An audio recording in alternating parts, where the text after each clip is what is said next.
Merhaba arkadaşlar, örgü kanalıma hoş geldiniz. Kız çocuklarımız için kolay motifli tığ işi süveter yelek yaptım. Bugün bu yelek anlatımını sizlerle paylaşmak istiyorum. Bakın yan taraflarından bağlamalı yaptım arkadaşlar. Kol altında şu şekilde ip kordonlar hazırladım. Bağlamalı bir model yaptım. Bu yelek örgüsünde 4 motif ön bölüm için yapıyoruz. 4 motif arka bölüm için yapıyoruz. Birleştiriyoruz. Bu yelek modelini yapıyoruz. Ben bugün bu yelek anlatımını 6-12 ay arası bir bebek ölçüsüne göre yapıyorum. Bebeğiniz kilolu bir bebek olmazsa 1-2 yaş arası da çok rahat kullanır. Bu yelek örgüsünü yeni doğan bebek için yapabilirsiniz. 2-3-4 yaş, her yaş çocuklarınız için yapabilirsiniz. Yetişkinler için de uygun bir model. Daha küçük yapmak istiyorsanız bu motif sırasını benim yaptığımdan birer sıra eksik yaparsanız daha küçük ölçüde yelek yaparsınız arkadaşlar. Bu motif sırasını benim yaptığımdan her motifi bir sıra fazla yaparsanız daha büyük çocuklarınız için olur. Bu yelek örgüsünde iplik olarak beyaz renkli çoğunlukta kullandım bakın. Sarı renkli iplik kullandım. Motif ortasında da yeşil ve bu renk iplikler kullandım. Bu ip kordon örgüsüne de bu renk iplikleri kullandım. Siz tercihinize göre her renk iplik ile yapabilirsiniz. Bu yelek örgüsünü de her marka iplik ve renkleri kullanarak yapabilirsiniz. Her renk iplik ile çok güzel oluyor arkadaşlar. Pembeli beyazlı da çok güzel oluyor. Mavili renkle de çok güzel oluyor. Tığ olarak 5 numara 3 milimetre tığ kullandım. Benim elim çok sıkı değil. Yaptığım örgüler yumuşak oluyor. Sizin eliniz sıkıysa 3,5-4 milimetre tığlarla yaparsanız çok daha güzel olur arkadaşlar. Tığ işi örgülerde eliniz sıkı olduğu zaman küçük numaralı tığ kullanırsanız yaptığınız örgü çok sert olur ve ölçü de benim yaptığım ölçüden küçük olur. Bakın ip kordonları açıyorum. Bu şekilde arkadaşlar açık olarak görelim. Toplam 8 motif yapıyoruz. Ölçüyorum gövde genişliğini. Gövde genişliği 25 santimetre. Bugün ben 6-12 aylık bebek için yaptım. Bu ölçüde oldu arkadaşlar. Bebeğiniz kilolu bir bebekse 3-6 ay arası bebek çok rahat kullanır. Zayıf bir bebekse 1-2 yaş arası da kullanır arkadaşlar.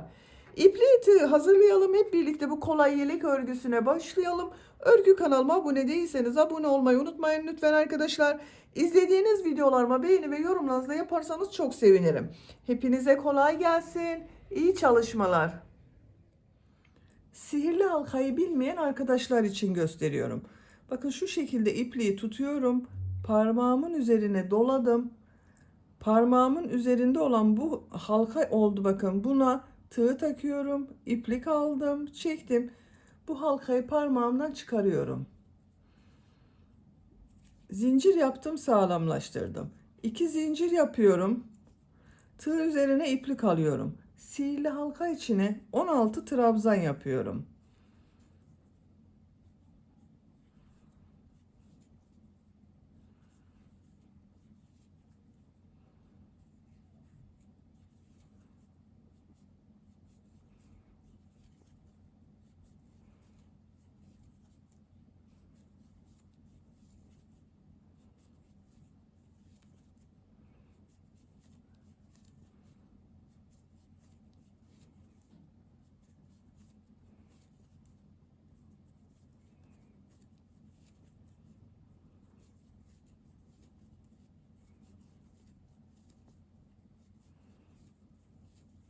16 trabzan yaptım.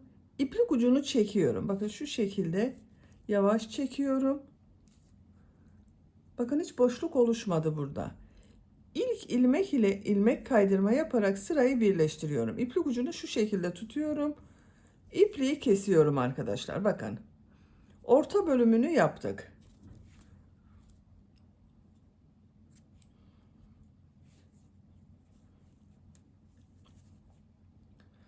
Sarı renkli iplik ile devam ediyorum. Herhangi bir ilmekten başlayabilirsiniz. Bakın şu ilmekten başlıyorum. İlmek yapıyorum.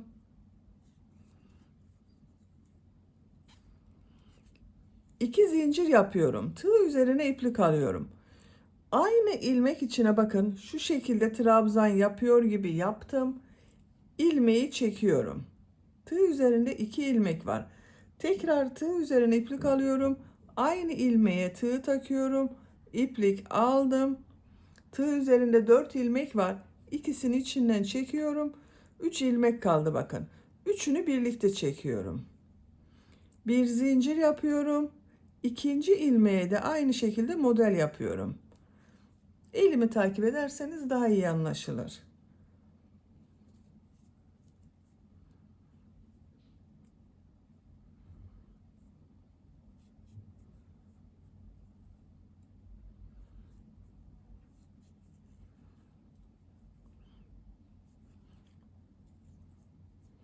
Bir zincir yapıyorum arada.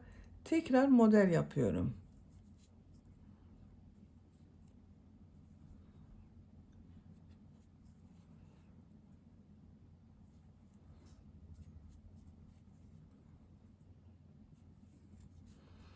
Bir zincir yapıyorum. Model yapıyorum yine.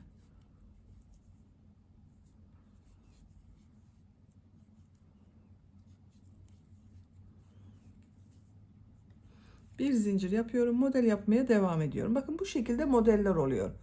16 model olacak arkadaşlar. Sıra sonuna kadar devam edelim. Sıra sonuna kadar modelleri yaptım. Bir zincir yapıyorum. İlk yaptığım model ile ilmek kaydırma yaparak birleştiriyorum. İpliği kesiyorum.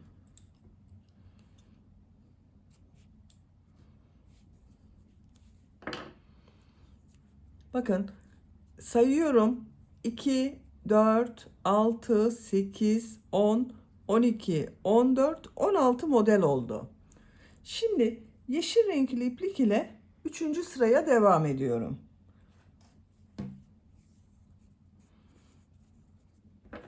Yine herhangi bir ilmekten başlayabiliriz. Bakın bu model ortasında yaptığım boşluklar var. Bir zincir yaptım. Bundan bir ilmek yapıyorum. 2 zincir yapıyorum. Tığ üzerine iplik alıyorum. Bu modellerin aynısını yapacağız arkadaşlar. Bakın aynı modeli yapıyorum.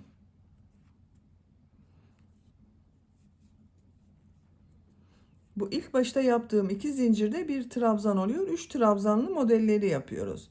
Birlikte yapıyorum bakın. 2 zincir yapıyorum. Bu sırada arada 2 zincir yapıyoruz. 2 model ortasına yine model yapıyorum.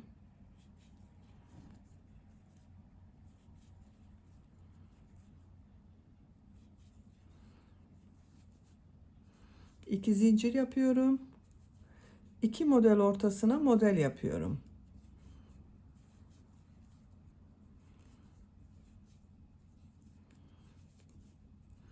İki zincir yapıyorum. 2 model ortasına model yapıyorum. İplik ucunu da içinde tutuyorum bakın, kaybediyoruz.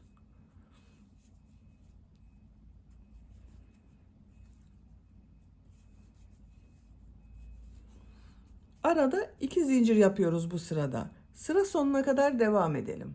Sıra sonuna kadar modelleri yaptım. 2 zincir yapıyorum. İlk yaptığım model ile bakın bu ilmek ile ilmek kaydırma yaparak birleştiriyorum. İpliği kesiyorum.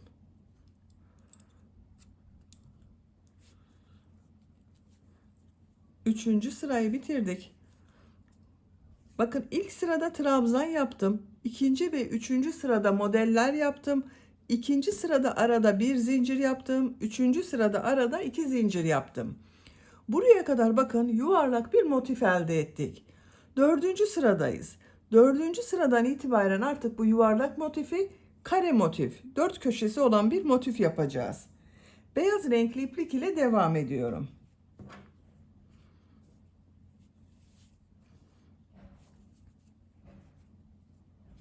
Herhangi bir model ortasından şu şekilde bir ilmek yapıyorum. 3 zincir yapıyorum. Köşeleri 4 köşe yapacağız. Köşeleri üçlü trabzan yapacağız.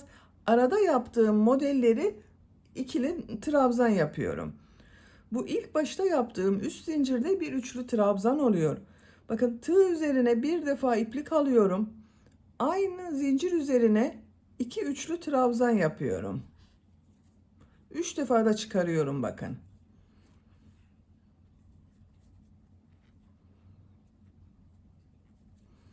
2 üçlü trabzan yaptım. 3 zincirle birlikte 3 trabzan oldu. Tığ üzerine iplik alıyorum. Bu iki model ortasına 3 trabzan yapıyorum. 2 defa da çıkardığım trabzan yapıyorum. 1 2 3. Sadece bu köşelerde üçlü trabzan yapıyoruz. Diğerleri modelleri ikili trabzan yapıyorum. Tığ üzerine iplik alıyorum. Model ortasına 3 ikili trabzan yapıyorum.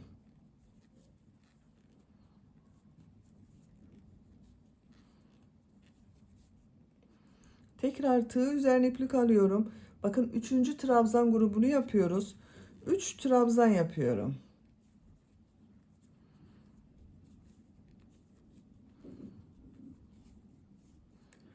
Köşeden sonra bakın 1 2 3 yere trabzan yaptım. Üçlü trabzanlar yaptım. Üçlü gruplar halinde bakın. Tekrar tığ üzerine bakın bir defa iplik alıyorum. Bu model arasına üçlü trabzan yapıyorum. 3 üçlü trabzan yapıyorum. 2 zincir yapıyorum. 3 üçlü trabzan yapıyorum.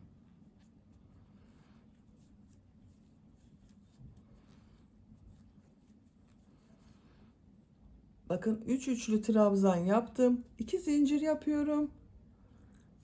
3 üçlü trabzan yapıyorum.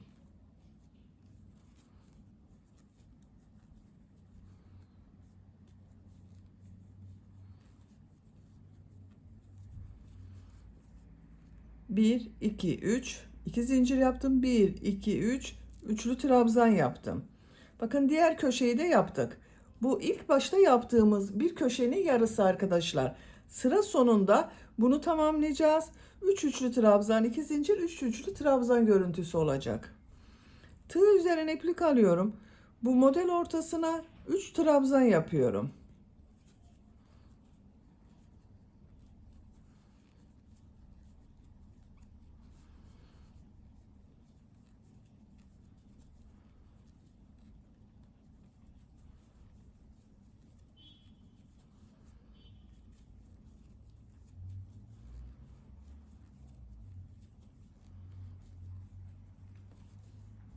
Bir, iki, üç tane bakın üçlü modelden yaptım. Tığ üzerine iplik alıyorum. Üçüncü köşeyi yapıyoruz. 3 üçlü trabzan, 2 zincir, 3 üçlü trabzan yapıyorum.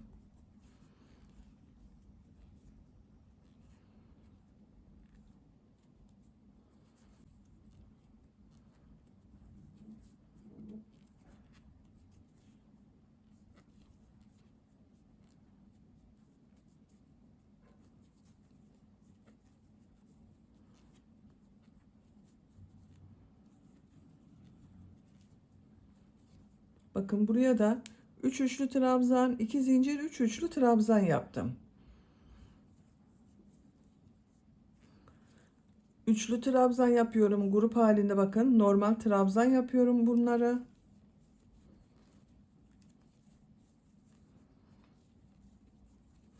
Üç yerde 3 trabzan yapıyoruz. Köşelerde 3 üçlü trabzan yapıyoruz.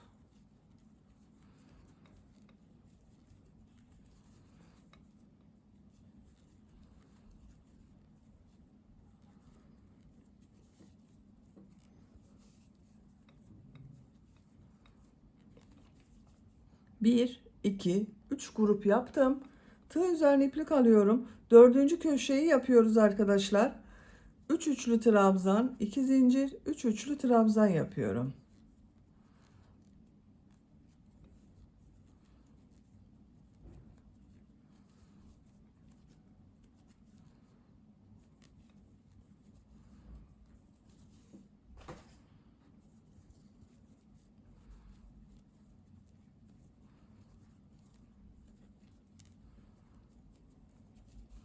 Bakın bu köşeyi de yaptım. Bu üç yere 3 tane trabzan yapıyorum.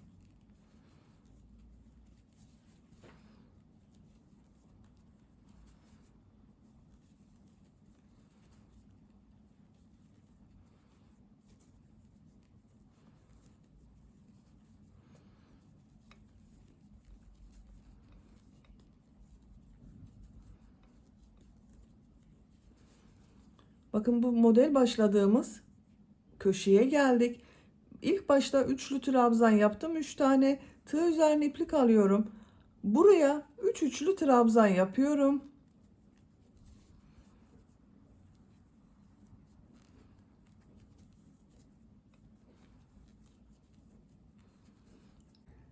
Tığ üzerine iplik alıyorum. Sıra başında yaptığım 3 zincirin bakın 3. zincire tığ takıyorum. İplik aldım. Hepsini içinden bir defa da çekiyorum. Son köşeyi yaptık. Beyaz renkli ipliği kesiyorum.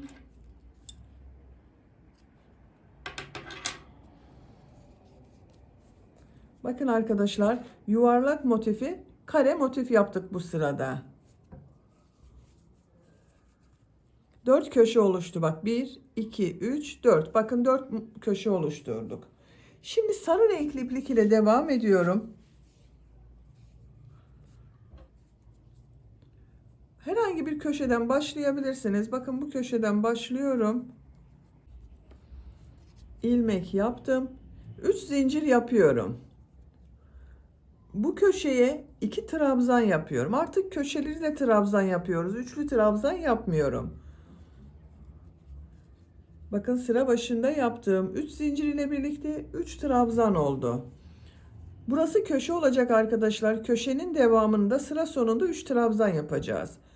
Bu boşluğa 3 trabzan yapıyorum.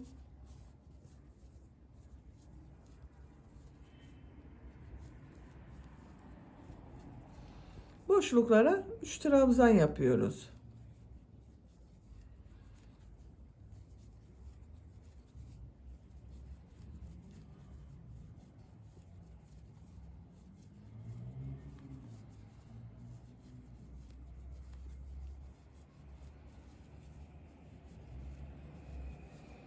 Bakın köşeye geldim. Bu köşeye 3 trabzan, 2 zincir, 3 trabzan yapıyorum.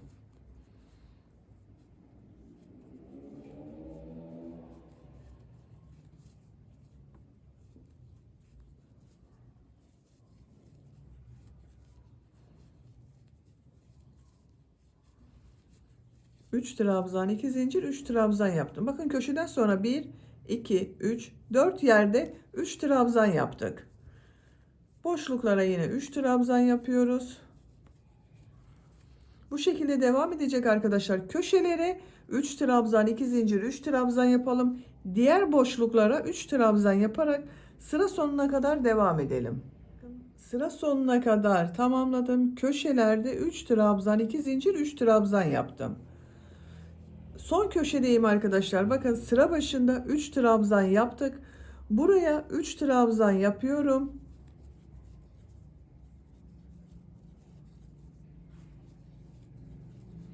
Tığ üzerine iplik alıyorum. Burada 3 zincir yaptım. 3. zincire tığ takıyorum. İlmek aldım. Hepsini içinden çekiyorum. İpliği kesiyorum.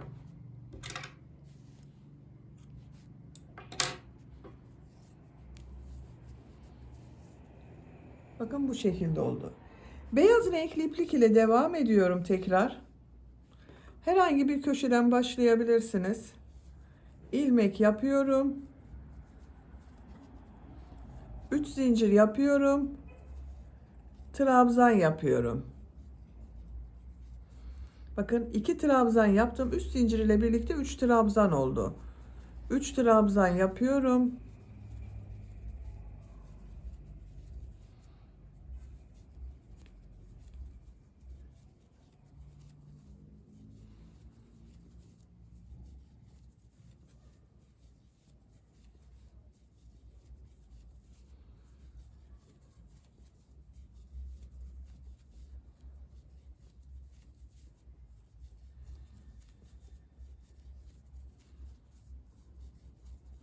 Bakın köşeye kadar tamamladım. Bu köşeye 3 trabzan, 2 zincir, 3 trabzan yapıyoruz.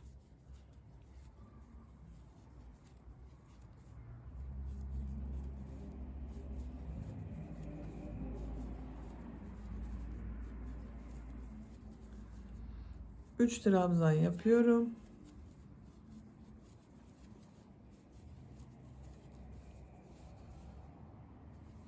Sıra sonuna kadar devam edelim. Sıra sonuna kadar tamamladım.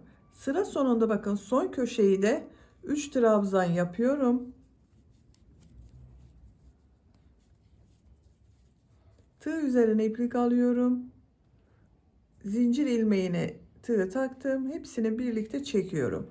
İpliği kesiyorum.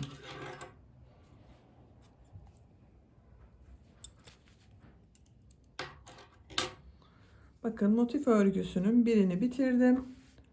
Bu şekilde oldu arkadaşlar. Bakın çok güzel oldu. Aynı motiften bir tane daha hazırlayalım. Ben hazırladım. Bakın diğer motif örgüsünde hazırladım.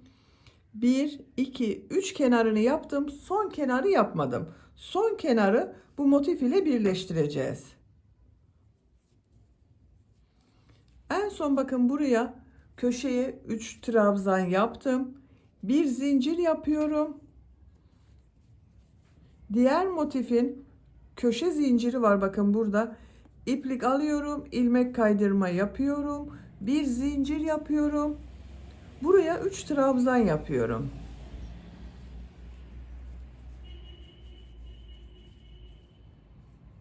Diğer motif ile bakın şu boşluğa tığ takıyorum. İlmek kaydırma yapıyorum. Tığ üzerine iplik alıyorum. 3 trabzan yapıyorum.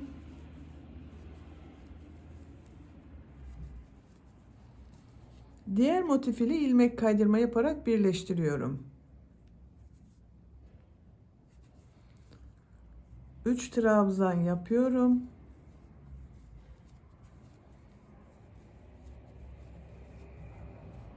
Diğer motif ile ilmek kaydırma yapıyorum. 3 trabzan yapıyorum.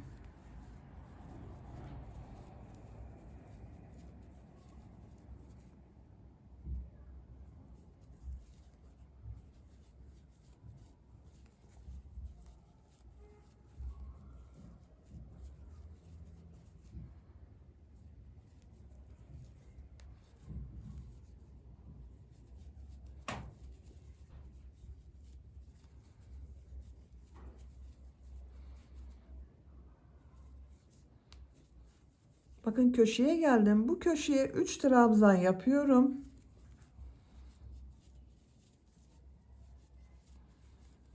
Bir zincir yapıyorum.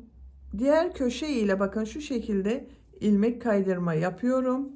Bir zincir yapıyorum.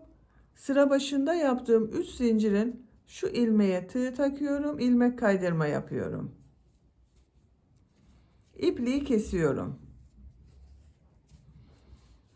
Bakın arkadaşlar iki motifi birleştirdik. Görüntü bu şekilde oldu. Üçüncü motifi de hazırladım. Bakın yine aynı şekilde bir kenarı yapmadım. Bu kenarı da burası ile birleştireceğiz. Bakın köşeye 3 trabzan yaptım. Bir zincir yapıyorum. Şu şekilde tutuyorum. Bakın şu köşeye tığ takıyorum. İlmek aldım, çıkardım. Bir zincir yapıyorum. Köşeye 3 trabzan yapıyorum.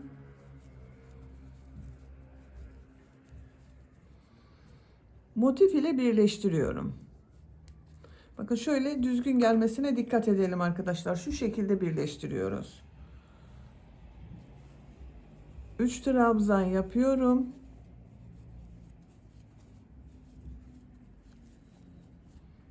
Diğer motif ile ilmek kaydırma yapıyorum. 3 trabzan yapıyorum.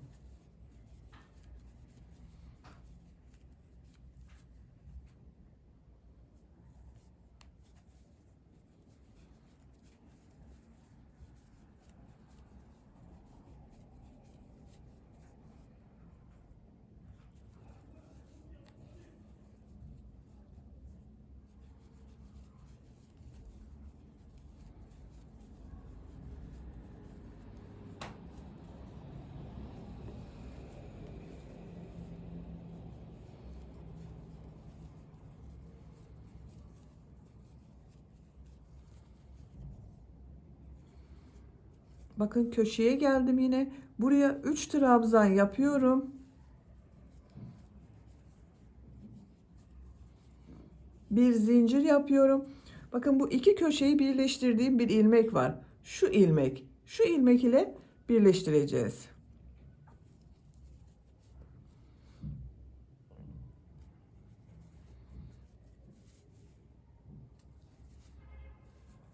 Bir zincir yapıyorum. Sıra başında yaptığım 3 zincir ilmeği ile ilmek kaydırma yaparak birleştiriyorum. İpliği kesiyorum. Bakın 3 köşeyi burada birleştirdik. Dördüncü motifi de hazırladım. Bakın bu şekilde dördüncü motifin iki kenarını boş bıraktım. Bakın bunu da şu şekilde birleştireceğiz arkadaşlar. Bir kenarı burası ile birleşiyor. Bir kenarı bu motif ile birleşiyor. Köşeye yine 3 trabzan yaptım. Bir zincir yapıyorum. Bakın şu şekilde yerleştiriyorum. Bu köşe ile birleştiriyorum.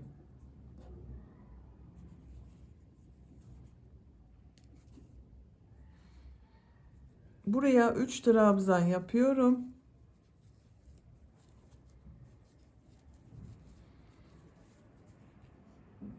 Motif ile ilmek kaydırma yapıyorum. 3 trabzan yapıyorum.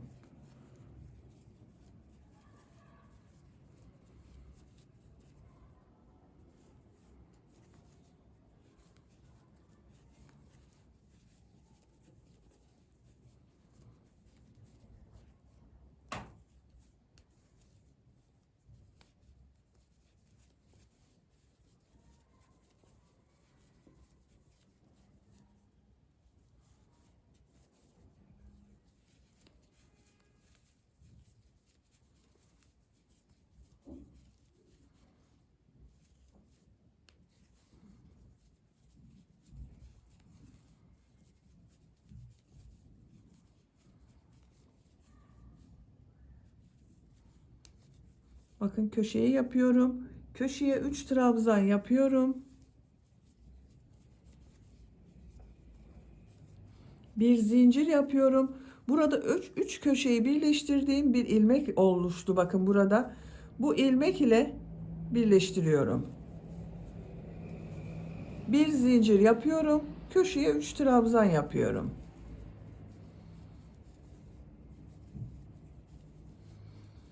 Bakın diğer motif ile bakın şu şekilde yerleştirerek bakarsanız daha iyi anlaşılır. Burası ile birleştireceğiz. Şuraya tığ takıyorum. İlmek kaydırma yapıyorum. 3 trabzan yapıyorum.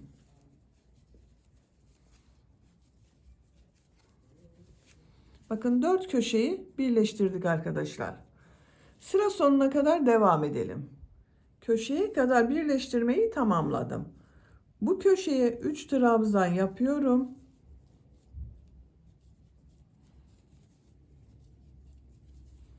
Bir zincir yapıyorum. Diğer köşe ile birleştiriyorum. İlmek kaydırma yapıyorum.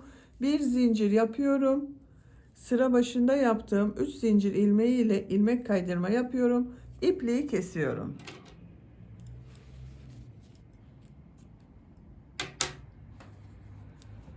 Bakın arkadaşlar 4 motifi birleştirdik. Bu şekilde oldu. Bakın çok güzel oldu. Şimdi bunun çevresinden bir sıra bu 3 trabzan yaptığımız gibi yapıyoruz.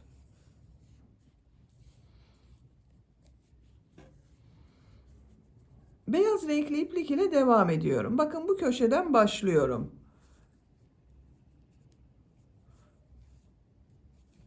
İlmek yaptım, sağlamlaştırdım. 2 zincir yapıyorum. Buraya 2 trabzan yapıyorum. Bu sıra başında yaptığım 2 zincir ile birlikte 3 trabzan oldu. Buraya 3 trabzan yapıyorum. Motif yaptığımız gibi yapıyoruz yine. Üçlü trabzanlar yapıyoruz.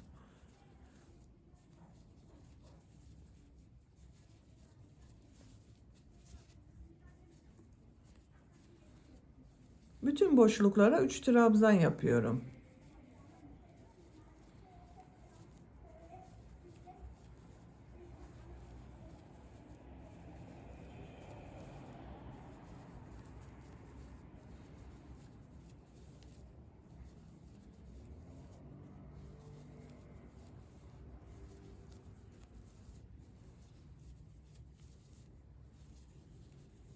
Bakın bu köşelere geldim arkadaşlar. İki köşeyi birleştirdiğim yer. Buraya 3 trabzan yapıyorum. Buraya 3 trabzan yapıyorum. Bakın köşelere 3 trabzan yaptım. Diğerlerine devam ediyorum. Köşeye kadar devam edelim. Köşeye kadar bakın tamamladım.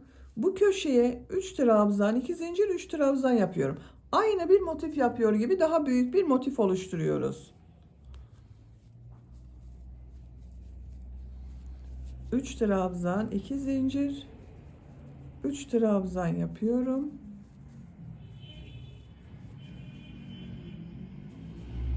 3 trabzan yapıyorum.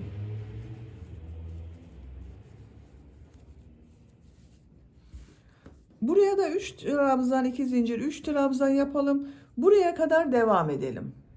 Buraya kadar tamamladım. Bakın köşelerde 3 trabzan, 2 zincir, 3 trabzan yaptım. Buraya 3 trabzan yapıyorum. Devam etmiyorum arkadaşlar. Bakın 3 kenarından yaptım. 4. kenarı yaka ayrımı için bıraktım. Burada yaka ayrımı yapacağız. 3 zincir yapıyorum. Buraya 3 trabzan yapıyorum.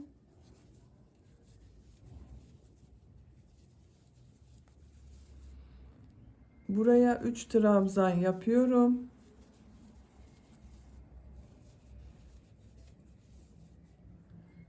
Üç trabzan yapıyorum.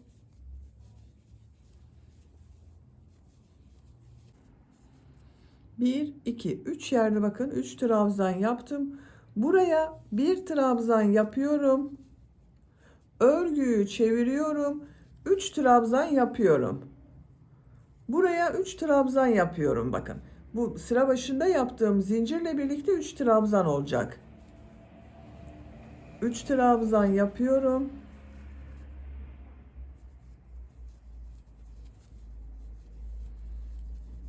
Üç trabzan yapıyorum.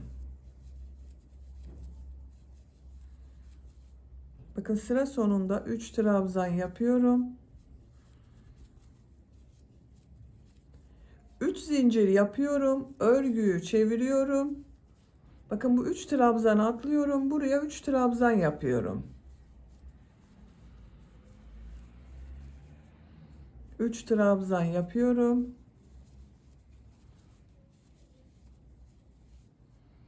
3 trabzan yapıyorum.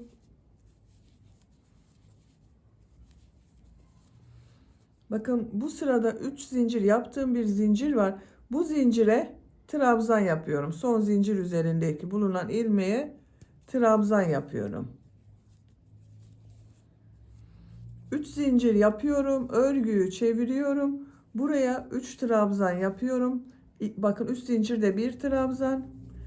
2 trabzan yaptım. 3 trabzan oldu. 3 trabzan yapıyorum.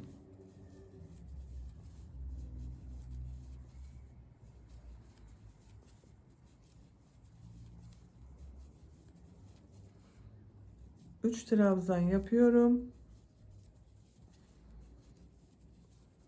3 zincir yapıyorum. Örgüyü çeviriyorum. Bakın 3 trabzan atlıyorum. Buraya 3 trabzan yapıyorum.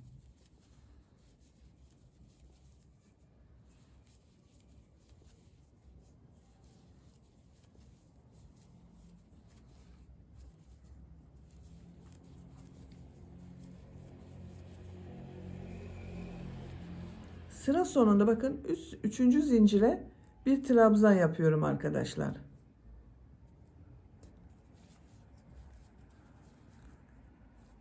Üç zincir yapıp örgüyü çeviriyorum. 3 trabzan yapıyorum. Birkaç sıra bu şekilde devam edelim. Yaka bölümü yapacağım ölçü için tamamladım. 1, 2, 3, 4, 5, 6, 7, 8, 9 sıra yaptım. İpliği kesiyorum.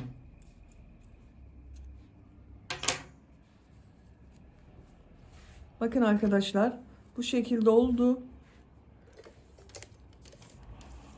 Genişliğini ölçüyorum. 5 santimetre. Yüksekliğini ölçüyorum. 7 santimetre yaka yüksekliği var. Benim yapacağım ölçü için yeterli. Siz daha küçük bebek için yapıyorsanız bunu 1-2 sıra eksik veya 1-2 sıra fazla yapabilirsiniz tercihinize göre arkadaşlar.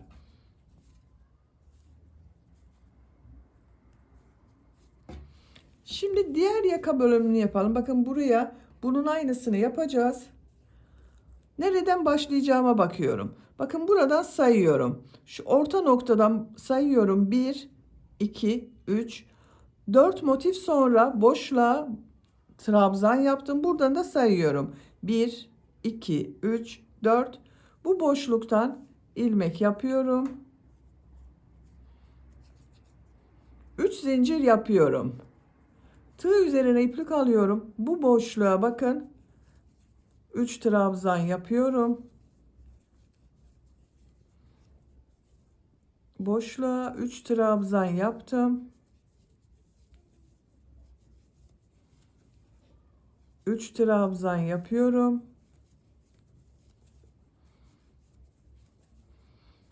Tığ üzerine iplik alıyorum. Sıra sonunda bakın burada 3 zincir yaptım. Bu 3. zincire trabzan yapıyorum. Bakın iki tarafın aynı olması gerekiyor arkadaşlar. Burada da bakın sıra başında boşluk var. Sıra sonunda boşluk var. Ortada 1, 2, 3 yerde 3 trabzan yaptım. Bakın bu da aynı oldu. 3 zincir yapıyorum. Örgüyü çeviriyorum. Bu ilk boşluğa 2 trabzan yapıyorum. 3 zincir ile birlikte 3 trabzan oldu. 3 trabzan yapıyorum.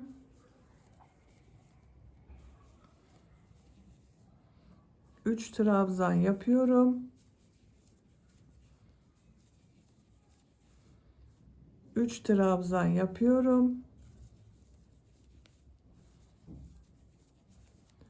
3 zincir yapıyorum. Örgüyü çeviriyorum. Bu boşluğa 3 trabzan yapıyorum.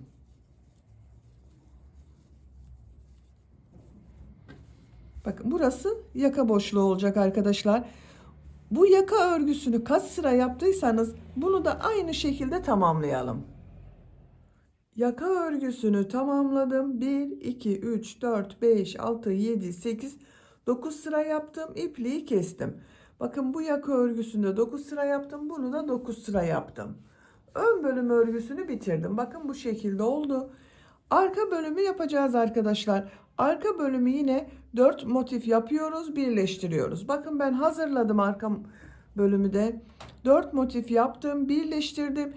Çevresinden bir sıra 3 trabzan yaptım. Model sırasını yaptım. 4 kenarında yaptım arkadaşlar. Bakın bunda 3 kenarı yaptık. 4. kenarda yaka örgüsü yaptım.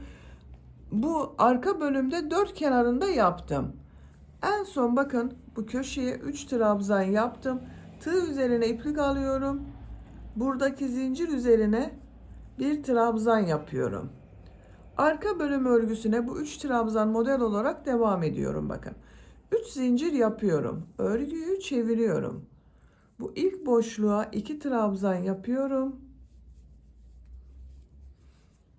Bu boşluğa 3 trabzan yapıyorum. Bakın sıra başında yaptığım bu 3 zincirde bir trabzan oluyor. Sıra sonuna kadar devam edelim.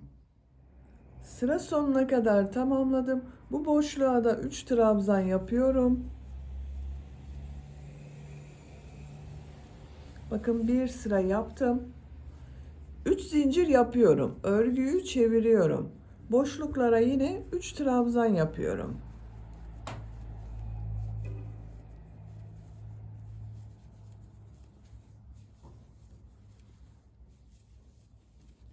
Bir sonraki sırada bakın buraya 3 trabzan yapacağız. Arka bölümü örgüsü bu şekilde devam edecek arkadaşlar. Bu sırayı tekrarlayacağız. Ön bölümü siz kaç sıra yaptıysanız bu yaka örgüsünü arka bölümü bir sıra eksik yapacağız. Bu sarı renk iplik ile yaptığımız sıradan sonra sayarsanız daha kolay sayılır arkadaşlar.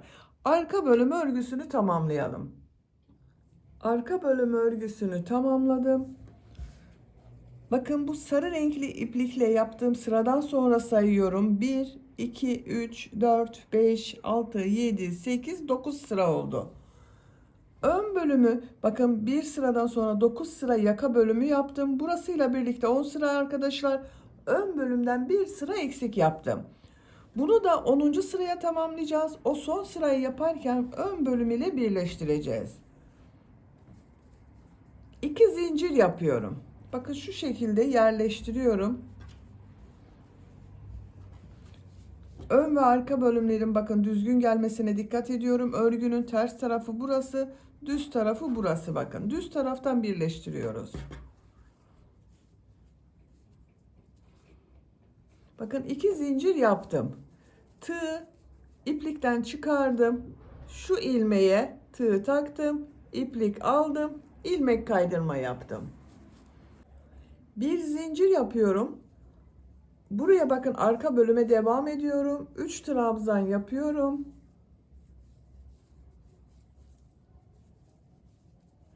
Motifleri birleştirdiğimiz gibi bakın burayı birleştireceğiz. Bu ilmeğe bakın boşluğa tığ takıyorum. İlmek kaydırma yapıyorum. 3 trabzan yapıyorum.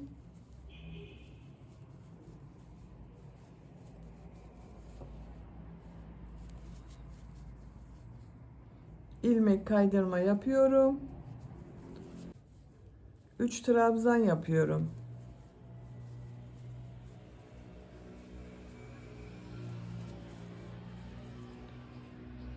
İlmek kaydırma yapıyorum.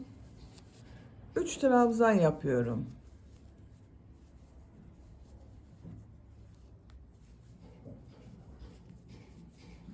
Arka bölümde devam ediyorum. Bakın 3 trabzan yapmaya. Ön bölümü birleştirdik. Bakın ön ve arka bölümü burada birleştirdik. Görüntüsü bu şekilde oldu.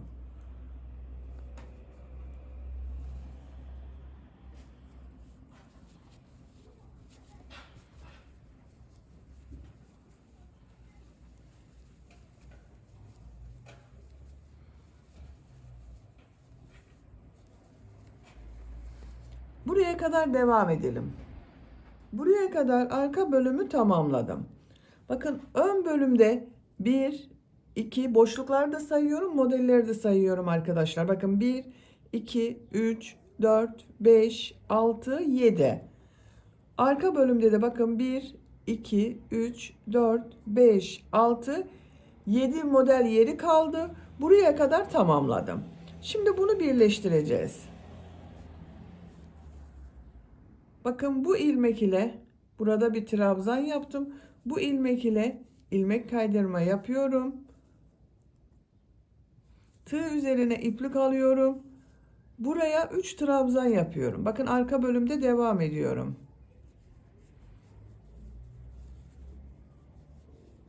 Üç trabzan yaptım.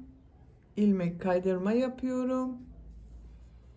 3 trabzan yapıyorum.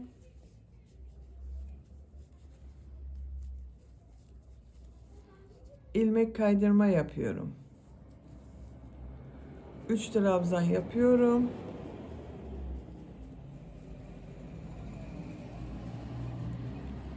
İlmek kaydırma yapıyorum. Bakın bu son burada zincir yaptığım trabzan var. Buna bir trabzan yapıyorum. İlmek kaydırma yapıyorum. Bakın bu ilmek ile. Bakın buranın düzgün bir görüntü olmasını sağladım. İpliği kesiyorum.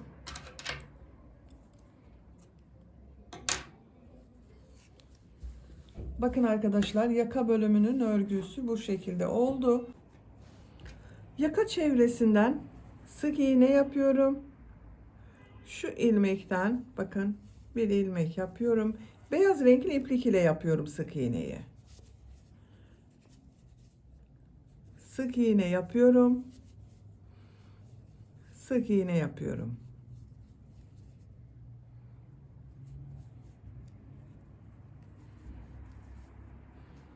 Bakın trabzan sırasına bir sık iğne yapıyorum.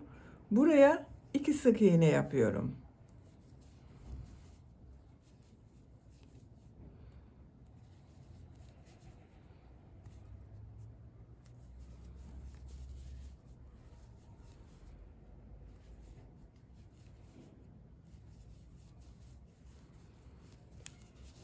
Bu bölümde de sık iğneler yaparak devam ediyorum.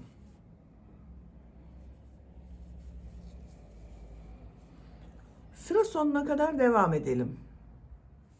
Sık iğne yaparak sıra sonuna kadar tamamladım. İlk ilmek ile ilmek kaydırma yaparak birleştiriyorum. İpliği kesiyorum.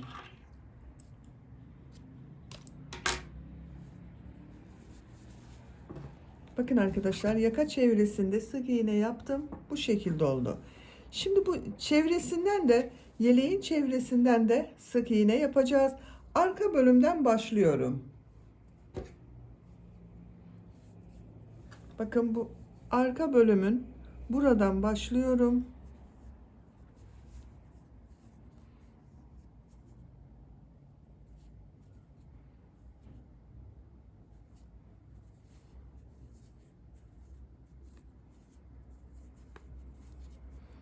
İlmek yapıyorum. İlmek yapıyorum. Bakın köşeye burada 2 zincir yaptım. Bunun üzerine 3 sık iğne yapıyorum. 1 2 3. Diğer ilmeklere birer defa sık iğne yapıyorum.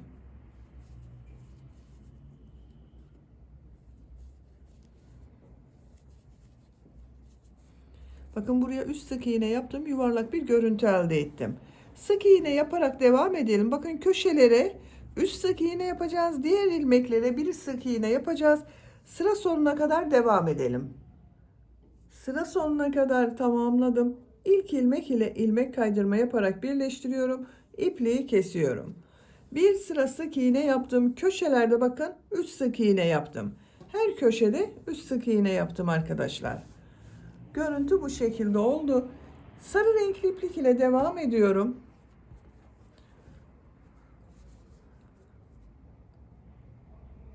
Buradan başlıyorum. Bakın. Bir ilmek yapıyorum.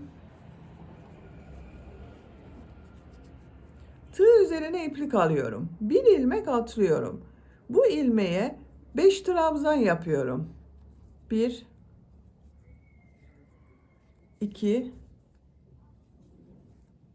3 4 5. Bakın aynı ilmek içine 5 trabzan yaptım. 2 ilmek atlıyorum. Sık iğne yapıyorum. Tığ üzerine iplik alıyorum. Bir ilmek atlıyorum. 5 trabzan yapıyorum.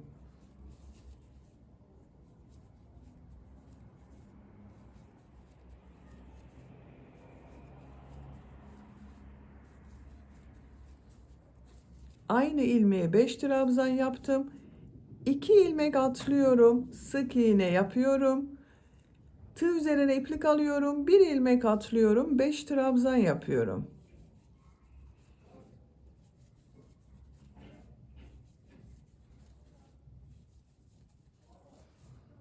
İki ilmek atlıyorum. Sık iğne yapıyorum. Bakın görüntüsü bu şekilde oluyor. Sıra sonuna kadar devam edelim. Sıra sonuna kadar tamamladım.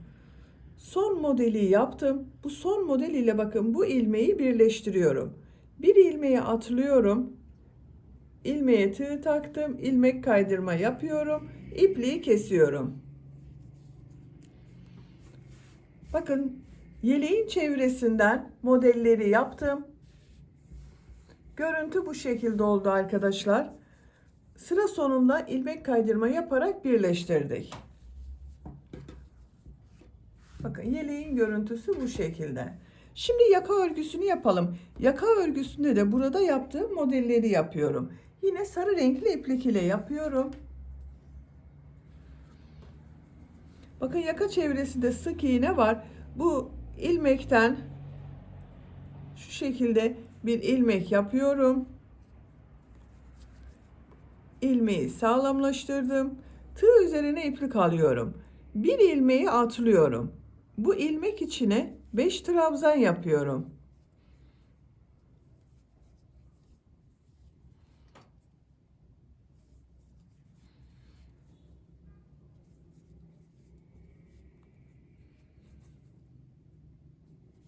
Bakın aynı ilmek içine 5 trabzan yapıyorum. Bu çevresinde yaptığımız modeli yapıyoruz arkadaşlar. 2 ilmek atlıyorum, bir sık iğne yapıyorum, bir ilmek atlıyorum, 5 trabzan yapıyorum.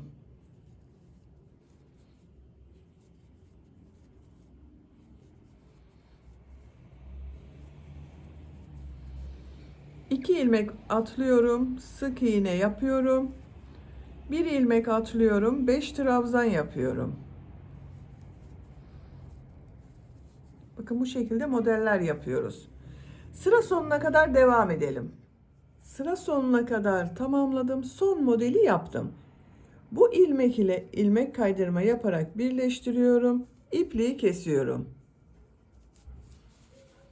Bakın arkadaşlar, yaka çevresinde de burada yaptığım gibi modeller yaptım. Yaka görüntüsü bu şekilde oldu. Bakın çok güzel oldu.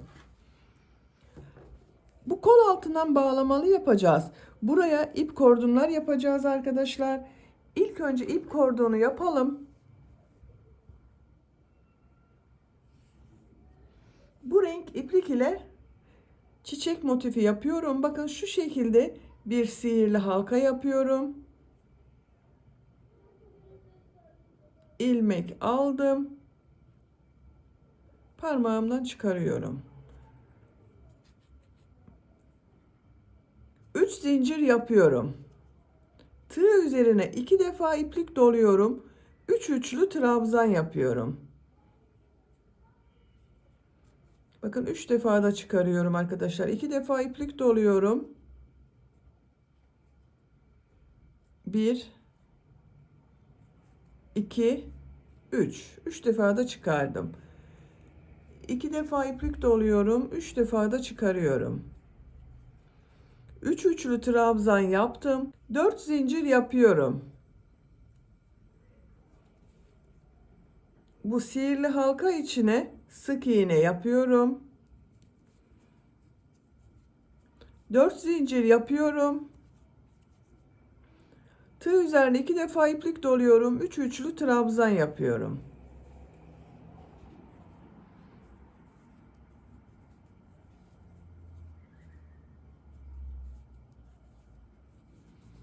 Bakın 3 üçlü trabzan yaptım. 4 zincir yapıyorum. Sık iğne yapıyorum. Bakın bu şekilde oluyor. 4 zincir yapıyorum. 2 defa iplik doluyorum. 3 üçlü trabzan yapıyorum.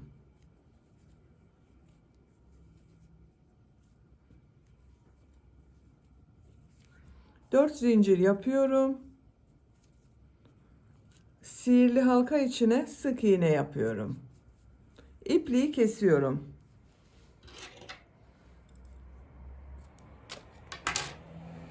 İlmek içinden çektim. Sihirli halka yaptım. Bakın bu iplik ucunu çekiyorum arkadaşlar. Şu şekilde ortayı kapattım. Bağlıyorum.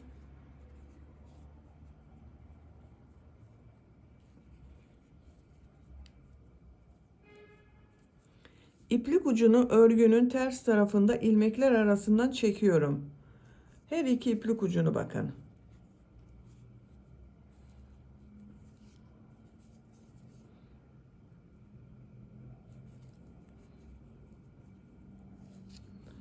Üç yapraklı çiçek yaptım. Şimdi buna ip kordon yapacağız. Bu renk iplik ile yapıyorum. Bakın bu renk bir yeşil kullanıyorum. Şu ilmekten bakın ortada boşluk var. Buraya tığ takıyorum. İlmek yapıyorum.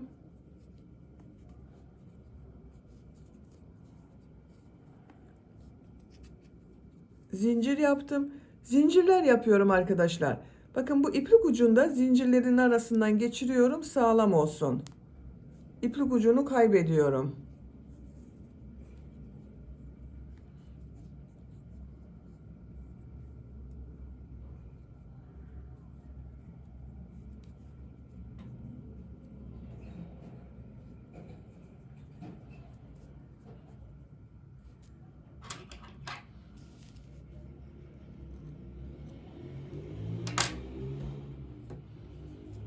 Bakın yeşil iplik ucu hiç görünmüyor. Zincirler yapıyorum.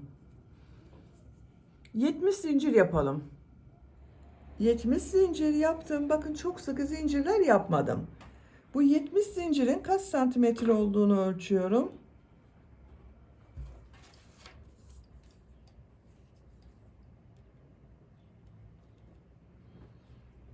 26 santimetre zincir uzunluğu var. 26 santimetre için ben 70 zincir yaptım arkadaşlar. Sizin elinizin sıklığına göre daha fazla daha az zincir yapabilirsiniz. İp kordonu hazırladık bakın. Çok güzel oldu. Şimdi bu ip kordonu yaptığımız yelek örgüsüne birleştireceğiz. Kol altlarına bakın, ben birleştirme yapacağım yere işaret yaptım. Bu omuz birleştirmesi yaptım. Bakın buradan sıraları sayıyorum. 1, 2, 4, 6, 8, 10, 12, 14, 16, 18, 20, 21. sıraya işaret yaptım. Arka bölümde de aynı şekilde bakın. 2, 4, 6, 8, 10, 12, 14, 16, 18, 20, 21. sıra. 2, 4, 6, 8, 10, 12, 14, 16, 18, 20, 21. sıra. 2, 4, 6, 8, 10, 12, 14, 16, 18, 20, 21. sıra. Bakın buralara ip kordonu ben birleştirdim. Bakın arkadaşlar bu şekilde oldu. İşaret yaptığım sıraya birleştirdim. Bu ip kordonu da sizinle birleştirelim. Bakın bu işaret yaptığım sıra var. Bu sıranın ters tarafından şu ilmeğe tığ takıyorum. İlmek kaydırma yaparak birleştiriyorum arkadaşlar. Zincir yapıyorum, ipliği kesiyorum.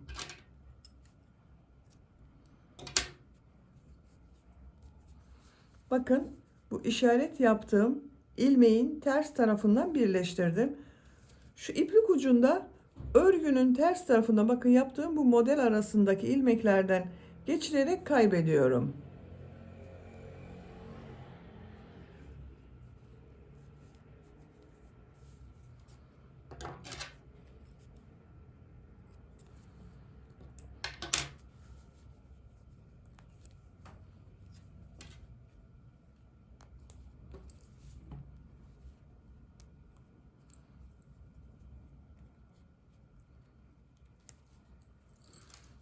Bakın ben 4 kordonu birleştirdim. Siz de diğer ip kordonları aynı şekilde hazırlayıp birleştirebilirsiniz. Bakın. Bebeğe giydirdikten sonra şu şekilde kol altında istediğimiz genişlikte bağlıyoruz.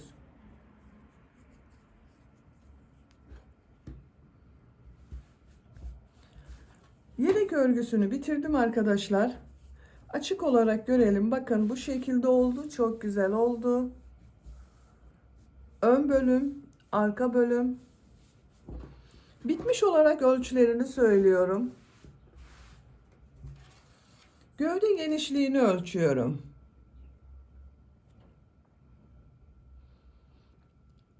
25 santimetre. Yüksekliğini ölçüyorum. 30 santimetre. Ben bugün 6 aylık bir bebek için yaptım. 6-12 ay arası bir bebek için arkadaşlar. 1 yaş bebek çok rahat kullanır bunu. Beni dinlediğiniz ve izlediğiniz için hepinize çok teşekkür ederim. Örgü kanalıma abone değilseniz abone olmayı unutmayın lütfen. Sizlerle yeni örgülerde görüşmek dileğiyle. Hoşça kalın, sevgiyle kalın.